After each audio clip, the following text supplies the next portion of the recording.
So,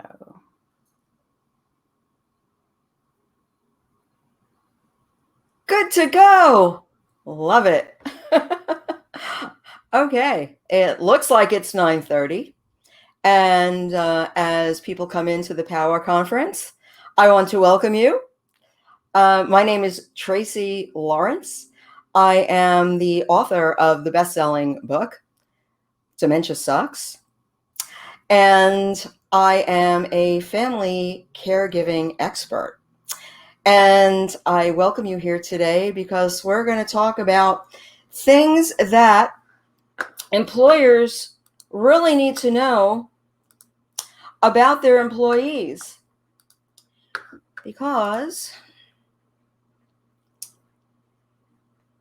as the presentation loads, what you don't know about your employees can kill your business. And today we're going to talk about the keys to keeping the best people so they don't disappear. And I will be presenting. My name again is Tracey S. Lawrence. That's so you don't confuse me with the country western singer Tracey Lawrence. I learned that a while back. You know how you Google yourself to see how you're presenting on the World Wide Web, and I would put in Tracey with an E, Tracey Tracey Lawrence, and the top hit would always be Tracey Tracy Lawrence, and this guy in a cowboy hat. Woohoo! Not me. And by the way, I'm a better singer than he is. But anyway, I digress. So I do want to welcome you guys here today, and I'm hopeful that you will be able to derive some value from my talk today, because a lot of people don't know about what I'm about to present. And just so you know, I help employers to attract and retain the best people by addressing what's most important to them. So I have a question. How much does an employee cost? And when I talk about cost, I'm not just talking about money, dollar signs. I'm talking also about time, because as we all know, time is also of great value. And so when you're looking for employees and creating a relationship with your employees, and filling a slot in a way that's productive for your company, first thing is you need time to identify your candidates. And then there's the interview process, which is always interesting. Then it's time to hire. And these days, because there's so much competition for qualified candidates, many companies are offering generous signing bonuses. That can be part of your cost basis as well. And then you need to compensate them. There's salary, there's benefits, and there's paid time off. We also have training. Right? In order for most people to operate at their absolute best, they should be receiving some kind of training. And sometimes it's not just a one-shot deal. Sometimes it's periodic. Sometimes there's continuing education, which is required. So training takes time, takes money, and it costs. And then, of course, there's relationship building. And that is the relationship that is built between the employee and their coworkers, as well as their clients, their customer base, any other vendors who they may work with. So relationship building is also important and time consuming. Then there is the refinement of expertise in their role. It takes time for someone to become really good at what they do. Then if someone's really good at what they do, then you are probably going to want to promote them. And there's some kind of cost associated with promoting them. Usually there's an increase in compensation. And then, of course, there's retirement. Most people would prefer to have identified a time in their lives when they will have the opportunity to stop working. And in order for them to do that, they're going to need resources. In order to accumulate those resources, they need some kind of retirement plan. And they tend to expect that their employer will contribute to that retirement plan as well. So all of these things, okay, add to the cost of acquiring employees. So what happens when they leave without notice? What does that cost you? Is anyone experiencing this? This is a very difficult situation. And to have to go through the process of replacing these very important people to your company, it's an expense, and it's often a pain point where you lose productivity, and where other employees are having to pitch in and compensate for that loss. And that is wear and tear on you, on management, and on your other staff members. So this session is for employers who are having difficulty finding qualified staff, who suffer from ghosting. And if you're not familiar with the term, ghosting has to do with people who disappear, whether they set an appointment for an interview and don't show, or you make them an offer, they accept, and then they don't show. Or the worst of all, they become your employee.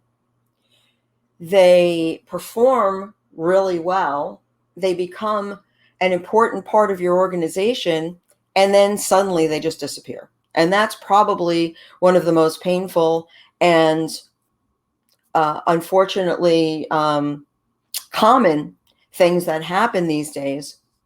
And we're going to look at why that happens. And experience undesired turnover. People just leave, or if they don't disappear, sometimes they leave without notice. Bye, I'm out of here.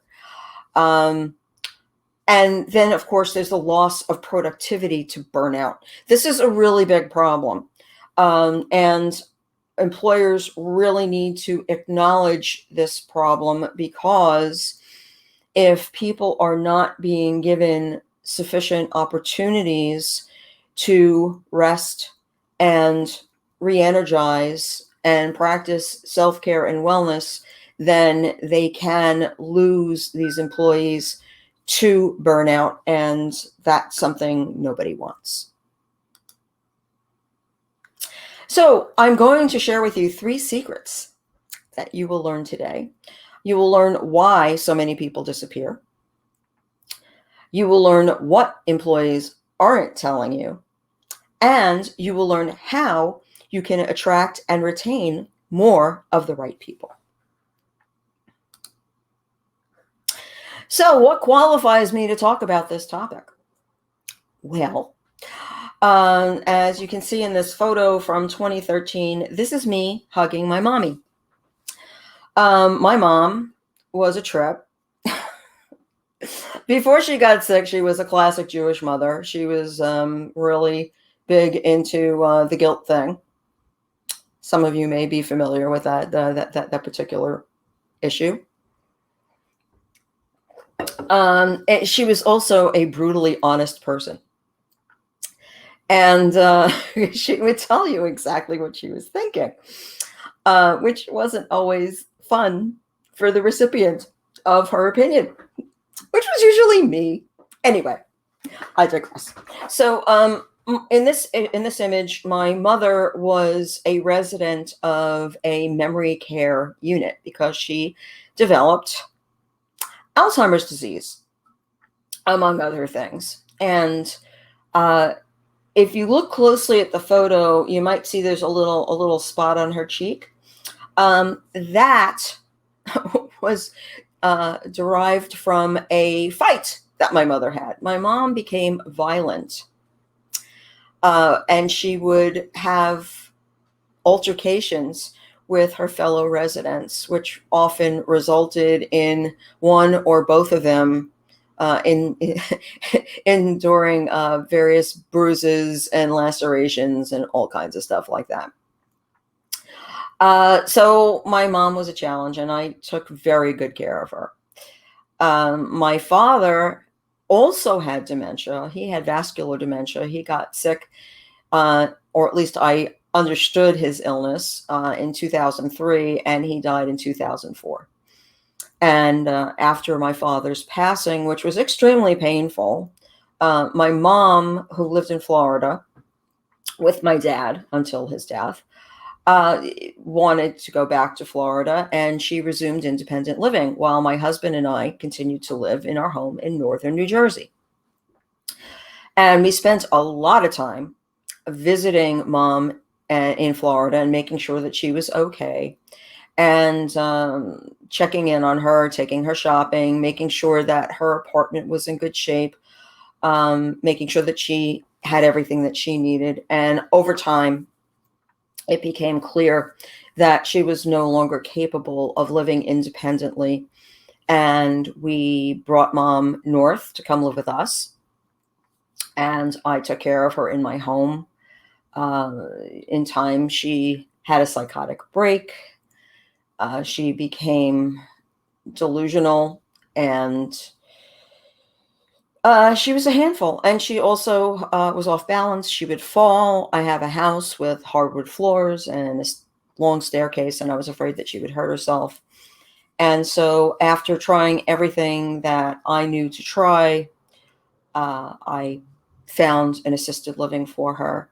And I have experienced virtually every kind of care scenario that you can imagine. And it was quite a journey. In fact, I wrote a book about my journey with my mom. It started as a journal and a blog, and I recorded my experiences with my mom and what I learned, and because I wanted people to learn from what I went through, and I kept that blog going until my mother died in 2015. Now, I want to mention at this point that around the time that this photograph was taken in 2013, while I was a graphic artist and an independent most of my adult life, at that particular point in my life, while I was caregiving mom, my husband lost his job. And since one of us had to have some kind of job where we could have some kind of health insurance, I found my way to a position at a firm that did financial planning, because I wanted to learn about financial instruments and how to manage money, because I was responsible for taking care of my mom and her money, and I wanted to make sure that I had the resources necessary to give her the best possible care for as long as she was alive. And so I was recruited by this company, and they knew full well what my situation was. In fact, because I was involved in my mother's care, because I knew firsthand the value of long-term care insurance, which I used for my mother's care because she and my dad had policies, thank God, they wanted to recruit me. And so I was working for them. I learned about financial instruments. I got my Series 7 and my 66 and my insurance licenses, and I worked for them. And they told me when they hired me that I didn't have to be in the office every day, that they expected me to be out and about and looking for new clients. And so my presence in the office was not required on a daily basis. Guess what happened? Over time, they said, "Oh, you're not spending enough time in the office, and we want you here for this, that, and the other thing." Well, fast forward to 2014, and that summer, my mother was hospitalized twice. And at that point, her dementia was in full bloom, and she was having difficulty articulating what she needed. And so when she was hospitalized, I needed to be there with her because she couldn't push the button to call for a nurse when she needed help. I needed to be there. I needed to be monitoring her condition. And my employers were giving me a hard time about not being in the office enough. I was getting letters saying I wasn't producing enough. And it was an extremely difficult time. So it was during that period in my life that I realized how awful, how dangerous, how challenging it is to be an employee and be a caregiver. And today I'm going to show you why that is and things that you can do to support people like the person that I was back then, so that they are better able to function. So at the time that my mother was suffering, and I actually took family leave in order to be able to be with her, I had this realization that people like me were going to be in a difficult spot, and that millions of people were going to need to know what I know. And so I started a company called Grand Family Planning, where I invited the people who had been part of my team for my mom to become part of my team for my company so that we could help more people together.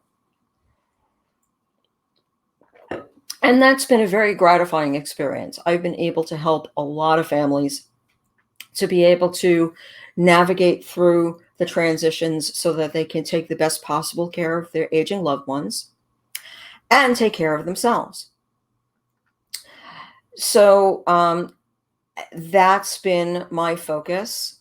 And at the same time, I got my book published, Dementia Sucks, which was #1 on the Amazon bestseller list in 4 categories last August.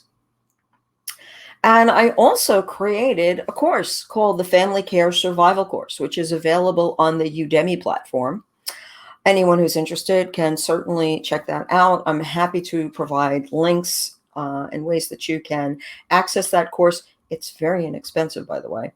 And it's video, it's self-paced, and it helps people who are in that early part of their journey where they have that light bulb moment where they realize that there are things that they really need to know about their parents so that they can be better caregivers to them in the future, and can at the same time protect themselves and the loved ones under their roof and be more productive at work.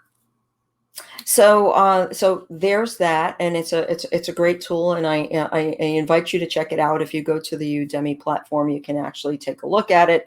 There's a promo video and a 10-minute sample, and it's getting 5-star reviews from all the students who take it. So I'm very proud of that. I am also a member of the Employee Assistance Professionals Association. So I have contacts and relationships that enable me to help employers who have a lot of employees who have aging parents to be able to perform at a higher level, because I can help those employees to be able to understand how they can do their jobs and be responsive to their loved ones and be able to do the things that they need to do to everyone's benefit. And if you're interested, I actually have a blog post that I wrote at the time, well, after I went through what I went through at my job with the financial advising company. It was called Crying in the Bathroom. And this was an article about what it's like to be torn because your employer is insisting that you do certain things, and you know in your heart that your loved one really needs you, and you have to go and do what's best for them. And so many people, including myself, have no clue about family leave and the important role it plays in people's lives. And unfortunately, a lot of employers don't want to discuss this particular uh, tool with their employees, because they're afraid that if they know about it, they might actually use it. And hopefully by the end of this presentation, you will understand why it's important for you to discuss this with your employees and let them know about it, because the long game is you want your employees to be healthy, and you want them to be empowered, and you want them to be able to do their jobs and be able to take care of loved ones. So if you do it the right way, you can benefit and so can they.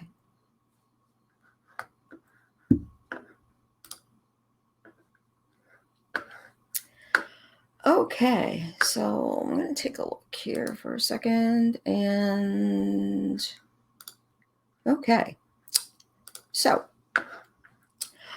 if you have been struggling with staffing, know this. 10,000 people in the US turn 65 every day. And this trend will continue through 2030. Now, this began over 10 years ago, okay, thanks to the baby boom. So there is a huge aging population. Now, this is just in the US, but it is a global phenomenon that people are aging at an astronomical rate. And these aging people are the parents of your employees. 70% of these aging people will have a long-term care event. And when I say long-term care event, we're talking about a situation where their health is impaired to the point that they need help with activities of daily living. And they will need to have some kind of support, whether it's staying in some kind of facility or hiring somebody to help them or receiving more support from family members. And most people simply do not plan for these things to happen.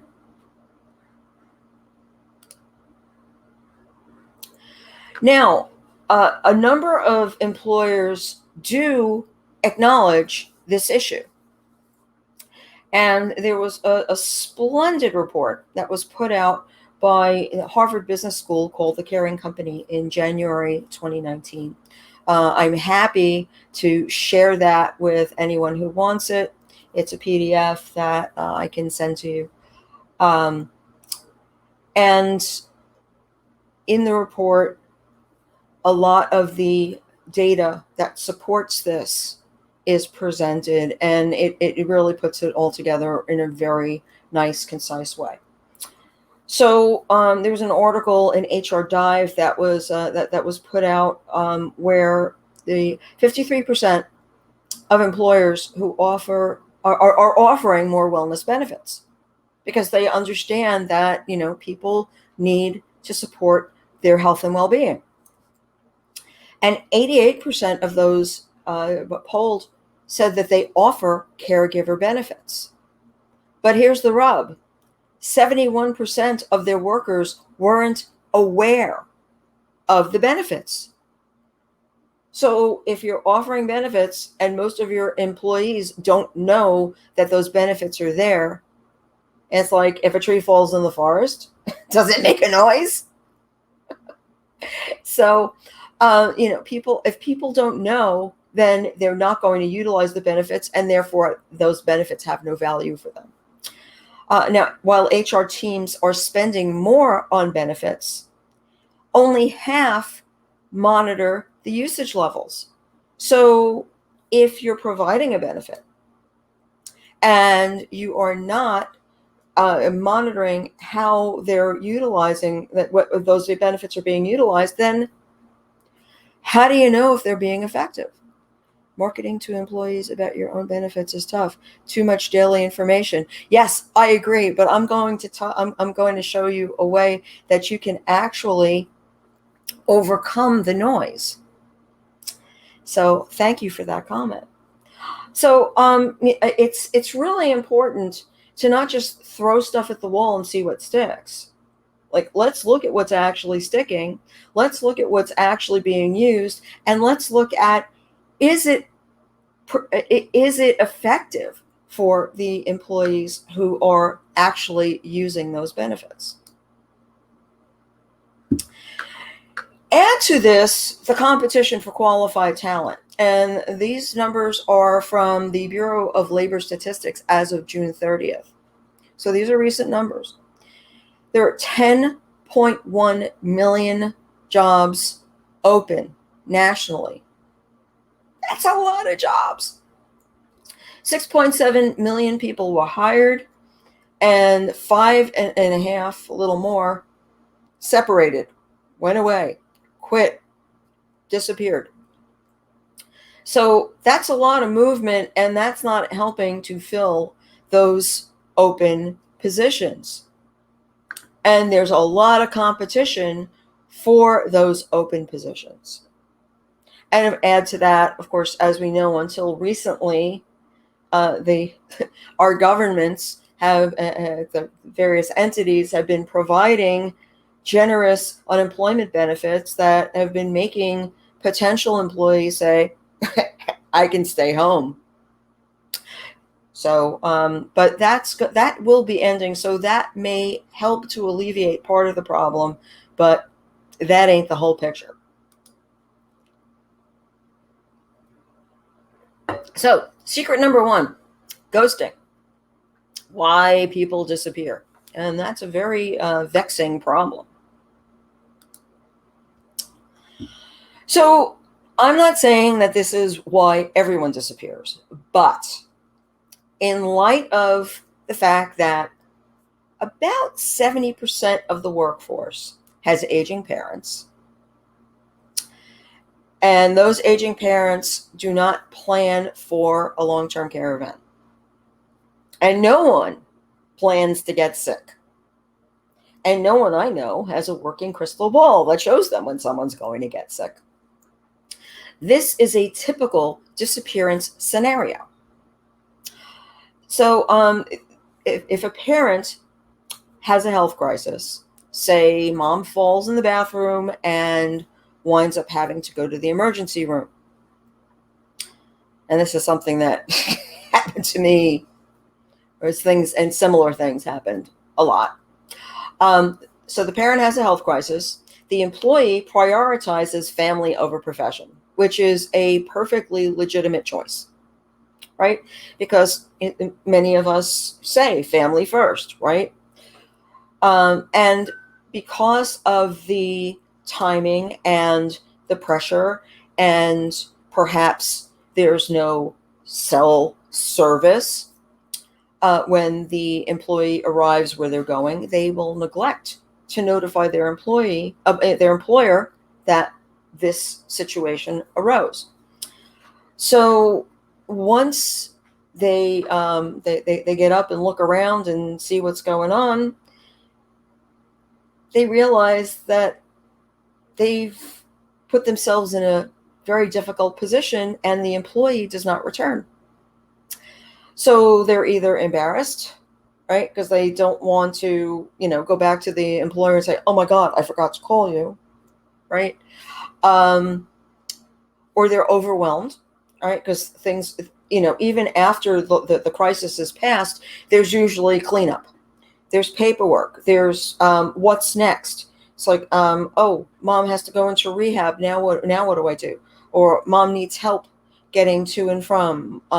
Whatever the scenario is, the employee's overwhelmed trying to uncover resources needed in order to be able to help their loved one who had the crisis, or they're preoccupied, so that they're spending so much time on this new project that they cannot focus on going back to work and taking care of what they need to take care of. Or the employee returns, but suffers from presenteeism and loss of status. And for those who are unfamiliar with the term, presenteeism refers to that condition when someone is there physically. It's 10 o'clock. And it's 10 o'clock. is there physically, but they're emotionally and psychologically and in every other way unavailable to do their job because they are distracted with things that are going on with their family and things at home. So this is a very difficult position for anyone to be in, and so people disappear or seem to disappear because they're not showing up any longer. Secret 2. What employees aren't telling you? They are often caregiving and may not even realize it. And this is something that I discovered early on. When an adult child begins to support their parents. And this is something that millions have been confronted with in the last year, because their parents, who were up until the pandemic completely independent and able and capable, suddenly they're anxious. They are looking for support from their adult children. They want company. They want favors. Can you please go with me to the doctor? Can you please pick up this prescription for me? Can you please? So in many cases, what's actually happening is these adult children are performing support services for their parents, and they're thinking, well, I'm just being a good kid. They don't see themselves as being caregivers. But the truth is, as soon as you are offering assistance to an aging loved one, you're a caregiver. So they may lack the vocabulary to express what their situation is. And that makes it difficult for them to articulate to their employers. And at the same time, while they may realize it, they are not necessarily going to share that with their employer. And we'll look at that in a moment. Now, did you know that 50% of caregivers to people with dementia in particular, and trust me, I know a little bit about this topic, die before the person they are caring for? And that's an extremely important stat. From what I understand, that number is actually climbing. And it's important for people to understand how dangerous caregiving is. I have known people who were caregiving their aging loved ones and did, in fact, die before the people they're taking care of because they're not taking care of themselves. And there are myriad reasons why people do that. But for the most part, people are not practicing self-care. They are spending so much time taking care of that loved one that they are neglecting their needs, like going to a doctor when they're sick, like going for a procedure that they need. It is also a great physical strain. Yeah, absolutely. Yeah, I mean, I have a friend who is a nurse, and she has chronic back pain. Why? Because before she became a nurse, she was caregiving her mom, and she used to have to lift her, and she hurt her back, and it was permanent. There are so many things that happen when we're taking care of loved ones that imperil us, and it's extremely important. Oh, thank you for that question. How do you take away the car keys? That's a really good one, and I actually have an article about that. Yeah, I have a great article about that. In case you're interested, and I'll be happy to share that with you. But yeah, taking care of people is. I'm not sure I understand. Oh, whoops, sorry. Siri is listening to me. So it's really important to understand that people need to take care of themselves, and they need to be prodded They need to be encouraged to take care of themselves, because very often that is missing from their lives, particularly if they're caring for someone and they have a full-time job. And very often, as we've seen, people who are in that position have to make a decision. And what very often happens is they quit their jobs or they disappear. It's a problem. And it's also extremely important to point out that for spousal caregivers, 63% die before their loved one. And I'm bringing this up because these spousal caregivers, they may be working for you and you don't realize it. And that means that they're in a very dangerous situation. Or the spousal caregiver may be a parent of one of your employees. And why this is an issue for them is that if the caring parent dies, then they're in a very difficult position, because they are mourning the loss of that parent and they are having to fill in as caregiver for the remaining parent. And very often that parent dies with information that could have helped to make the caregiving situation for the adult child more effective and efficient. But because that person isn't there any longer, now they've got to dig. Now they've got to do more research. So what do you think is going to happen to that adult child?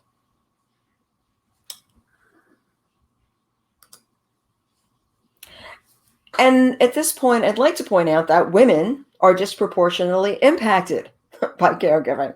And if you're a woman, you probably know exactly what I'm talking about, because, we have a natural inclination to care for people, right? It's built into us. It comes along with that hormone we affectionately know as estrogen. And so particularly when we're younger, we feel compelled to help anyone and everyone who needs us. It's just the way we are. We're very nice people. But we often do that to our own detriment. And it's really important for people to understand that women are the target of this kind of syndrome. And in the last 18 months, we have seen that, children are home a lot. So while they may be going back to school, they may also be doing some classwork from home. There's a lot of hybrid situations. And our kids need more help from us than they did before. And our spouses are home. We're working from home. And then you put the aging parents on top, and now you've got this incredible tsunami of forces pulling at you. And while you're trying to concentrate on that report that your manager needs yesterday, you're getting a call that your mom needs you to go with her someplace. So there's a lot of different impulses pulling us in different directions, and women, and there's a social expectation that the woman will always step up and do the job. And because we are such good people, we have a tough time saying no to it. And so we suffer from it and we fall into it. And, a lot of employers have this attitude, or traditionally have had this attitude that, when you come to work, you check your personal life at the door. But how do you check your personal life at the door when everyone is working from home? Huh? It's a great question, right? So, employees don't talk about this because they are afraid of how they will be perceived as a result. Consider times in your life when you were an employee and someone in your circle took time off and you were having to fill in for them, or or they had to take time off for an extended illness, or something that had to do with family or whatever. very often there is this perceived attitude that because that person had the gall to take time off from work, that they don't take their job seriously. And I know I suffered from this a lot, particularly as a younger woman in a job that I was at. You know, management looked down on people who took time off. And so if someone says to you, hey, I have a father who needs me to be there for him on occasion, and I may need to take some time to take him to doctor's appointments or take him to physical therapy or whatever it is. Think about how that person might be perceived as a result of that admission. So this is real. And so employees don't want to talk about this. And it's a problem because if they don't talk about it and no one knows, then the potential for them disappearing becomes much, much higher. Secret number 3, how to attract and retain the best people. So let's take a look at what new hires are looking for. Well, I've spoken to a lot of recruiters, and I can tell you that it is not just about salary. At the top of the list are benefits, and people want good health care. So that's generally at the top of the list. But, they do look at things like, depending on where they are in their life cycle, they may be looking for parental leave. They may be looking for childcare. They may be looking for adult daycare or elder care of some kind. So the benefits that are offered are very important to new recruits. Flex time is a very popular request. A lot of people want to be able to utilize their paid time off in creative ways. And of course, in the last 18 months, remote work is front and center, right? Because most people do want to be able to work remotely at least part of the time. And if you've been paying attention and you've looked at any of the data, you know that remote workers, for the most part, are much more productive when they're able to work remotely. Reason being that they're spending less time commuting, they're spending more time in an environment that enables them to work. And listen, if somebody's got a job and maybe they're not doing it between 9 and 5, and maybe they're doing it between 7 and 8 when the baby is asleep after dinner, there are a lot of tasks that are, are best done, off hours. So it's good to have people who are skilled at knowing how to allocate their time in a remote environment to be able to be the most productive. So it's increasingly, it is becoming a much more accepted and a much more useful paradigm, so that people can get their work done and not have to worry about things like exposure to illness and the stress of having to commute. And paid time off is a huge one. Being able to actually take time off is very big. And, generous paid time benefits are very attractive to people who are looking for work. And as I say, childcare is a big concern, particularly people in that demographic. And what people are looking for is lifestyle. So it's important to most people to be able to work for a company that supports the lifestyle that they most desire. Because if you enjoy your work, it doesn't seem so much like a job. So I also want to point out that, benefits may, of course, be available on paper, but the reality is sometimes different. than what's published.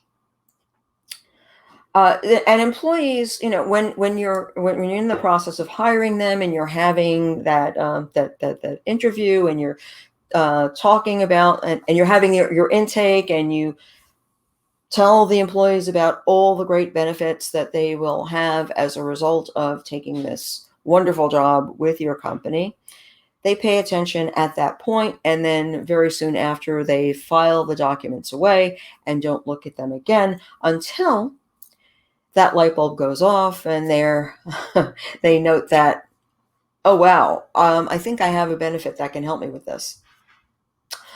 So they may not remember that they have the benefit, or they might just not pay attention to it until it's time for open enrollment once again. Time off may be allowed, but may be discouraged in practice. And again, you may offer somebody, 4 weeks paid vacation, but when they put in for the time off, if they're discouraged by management, or they look around and see that nobody else is actually taking their time off, they may find this very discouraging and may not feel good about taking that time off. And corporate culture often conflicts with the manual, with what they're told is available to them. So it's important for management to support taking time off when you say that they're allowed to take it. And you also need to have a plan in place so that when that person takes time off, that there will be support, that there will be someone else who can step up for them and keep work flowing, so that productivity is not at a standstill while the employee is off. And I feel compelled to say this because, we live in a time where everyone is connected all the time. And some employers have this expectation that if someone is off and they're needed in a pinch, they can message them.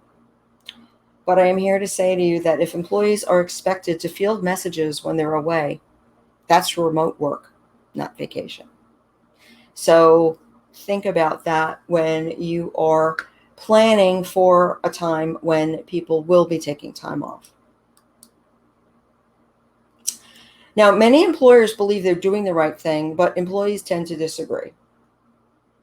And again, this paper from the Harvard Business School, The Caring Company, is a great resource for this, because you will see when you look at the data that employees in large numbers say that this business of an employer offering a benefit and offering support on paper and then not going through with it when the employee actually needs the support, the numbers don't lie, and employees are justifiably disappointed in the reaction that they get when they do need the support of their employers. So what can you do? Well, it's important to educate employees and to make it part of their ongoing employment. In other words, you want to provide them with periodic reintroduction of the concept of utilizing their benefits and reminding them what benefits they have. And I can't emphasize this enough. You must enable teams. And wherever possible, you want to have 2 people, or teams of 3 are ideal, because then you've got 2 people who know what the third person's job is. That puts you in a position where, if God forbid 2 people need to take off at the same time, you've got one person who can at least do the minimum to keep their productivity going forward, to answer urgent messages, to do the research, to talk to clients, to make sure that important projects are not left on hold indefinitely. And so that when the people who took the time off come back, they're not completely overwhelmed with work that wasn't done. So and they're able to catch up, and also they're able to leave with a clearer mind, because when you know that there's somebody back in the office who is helping to keep your work moving forward, and you know that there's a point of contact, then it gives peace of mind to the person who needs to take the time off, because people care about their jobs. They don't want to just take time away and disappear and not do their job. More often than not, they really care, and it's how they feel about their job is impacting how they're performing outside of work, and when they need to plug in and pay attention and do what's needed for loved ones, and also unplugging and recharging when they're taking time off. So it's important to establish a culture that demonstrates responsiveness to the needs of the employees. And that means leading from the top. That means management demonstrating that it's okay, and that, hey, I take time off too. It's really important. So, where do you start to implement this? I strongly suggest having a benefit tour workshop for your employees. Uh, Enable your employees to utilize the benefits they already have and use them intelligently by showing them the benefits. Show them what the benefits are, what they do, give them some scenarios, enable them to ask questions in an interactive workshop. And thanks to the technologies we currently have, those workshops can be recorded so that they can refer back to the workshop, and people who miss it or can't do the whole thing can play the recording. And by offering these workshops periodically, your employee will be much more aware of what these benefits are, and they'll be more willing to look at how these benefits fit with their lifestyles, and maybe think about how they can be better caregivers to their aging loved ones, and how they can take better care of themselves as a result. So, to recap, people often disappear due to poor planning, and that can be their poor planning or your company's poor planning. But by acknowledging what the issues are and addressing them, the likelihood of people disappearing becomes much, much less. Employees don't discuss their personal life out of fear and sometimes lack of awareness. And so, if you let them know that these aspects of their personal lives will not negatively impact their position, they may be more inclined to share. And a supportive culture will attract more of the talented and innovative people you need, and keep the ones you have healthier, more productive, and loyal. And trust me, people talk about their employers. You know that they talk about them online. And so if people are happier where they work, they're going to tell other people, and people who come in are going to be more eager to take a job with you. It's a big differentiator. Now, showing employees how to use the tools you're already paying for is highly cost effective, because they'll use the tools, they'll be more effective, and you'll know which tools are working and which can be eliminated. Employees will understand their benefits. They will happily participate in teams. So rather than grumbling about having to do more work, they will actually see the benefit, and it will make them feel better knowing that each of them has an understanding of each other's tasks and clients and projects. So, just having a team meeting once a week, or, every other week, will keep people connected, and they will each be more prepared to be able to help each other and take time off when they need to. They will feel more appreciated and heard. and valued. It's really important. They will be more enthusiastic and productive, and they will exhibit greater loyalty. Employers who do this for their employees will be greatly appreciated. As a result, you will save money, you will have happier employees, and attract more of the talented people you want to hire. Imagine having all the happy, healthy, and productive employees you need. Wouldn't that be great? Okay, so we have a few minutes left. Do you guys have any questions? Check the Q&A. Okay. And all right. Okay. Well, I'm going to say that I want to thank you for attending.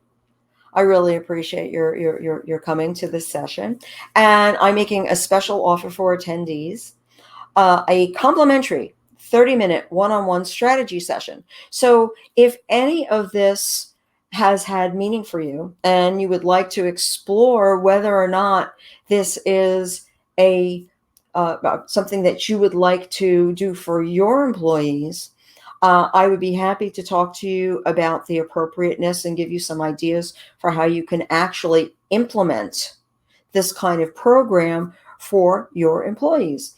Now, if you would like this QR code, you can shoot it with your phone. It'll take you right to my calendar so that you can go ahead and strategize with me at a time that's convenient for both of us. And I am going to, at the close of this session, go out to the tables. So if you would like to speak with me one-on-one at the tables, I would be very happy to chat with you.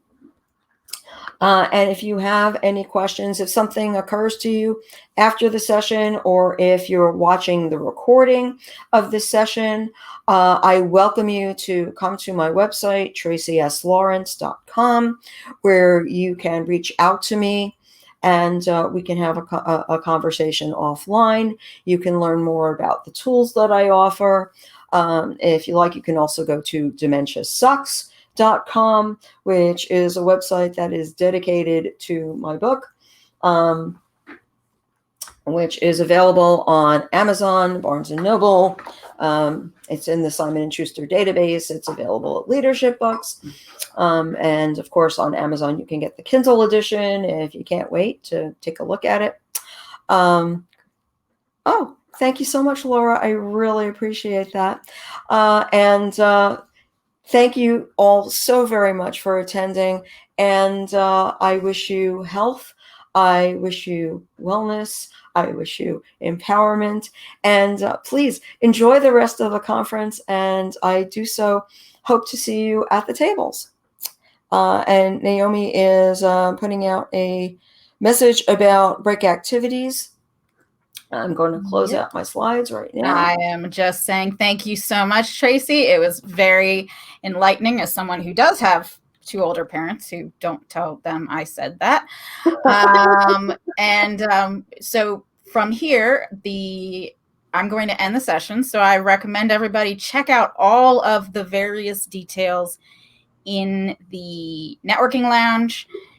At 10:45, we're going to have another movement break with the Power 5. And there's a ton of different ways to network with each other. So please do so. And we'll see you around. Thanks, everybody.